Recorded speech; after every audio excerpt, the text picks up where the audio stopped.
You may know me as Sakina Spruell, or you may know me as the Keeping It Rich chick. I wear many hats, but they all revolve around one thing: money.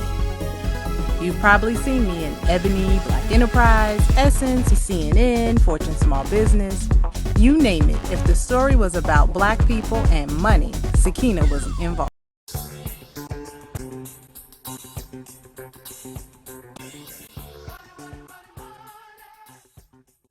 So I'm loving all the tips. Are there any other tips that you and your wife employ on a regular that the readers or viewers might want to know about? Like, I know you have a child, or you're putting away money for college, that kind of thing. So I think what's important is that you have to have shared values. And I talk about this a lot in relationships, is that you have to share the same values. Mm-hmm. Sharing the same values is also having the same concept of money.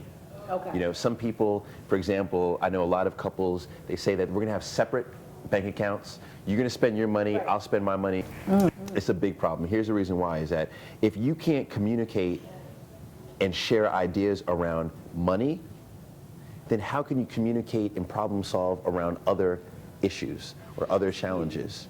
So it's very important to have that joint account. I think it's critical. It's critical.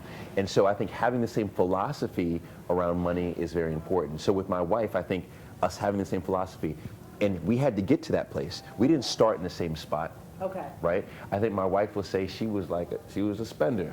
Like, she had a couple bags, you know what I mean? Okay. A lot of bags. So we had to come to the same spot, but we were able to come to the same spot. So that's important. So I think that's probably the most important, shared values around money. Okay. And how do you get there? Because, you know, you're mad. You know, it's like, I got the credit card bill, you keep spending up all the money, I don't have it. How do you have a productive conversation about money? It's really about vision, I believe, and what you want out of the relationship, right? Okay. And if you can come together on the vision, then you can backtrack and figure out how do we get on the same page and the same plan going forward.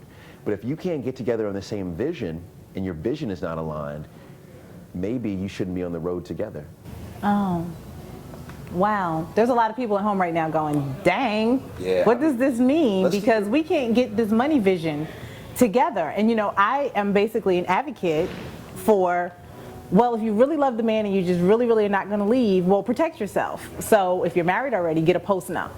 Right. I'm like, you know, you didn't get a prenup in the beginning, but if you realize you're the one earning all the money and he's still not earning anything and his credit's jacked up, well, get a postnup. So if you do in this relationship, right, he doesn't walk away with half of your money, because so many women are giving away money. But it does really cause a bridge, not a bridge, it causes a wedge, because now you're in a relationship with somebody where you have a legal contract that says you can't have half of my stuff. Right, but then on top of that, I think the larger issue to me is that you're in a relationship where you're growing and your partner's not.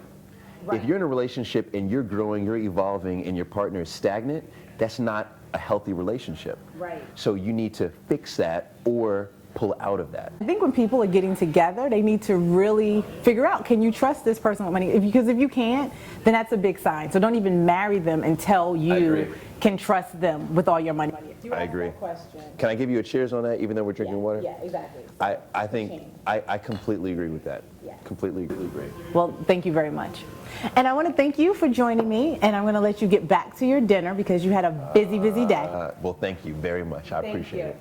And thank you all for tuning in. That concludes this episode of Keeping It Rich with Sakina. Keep it rich.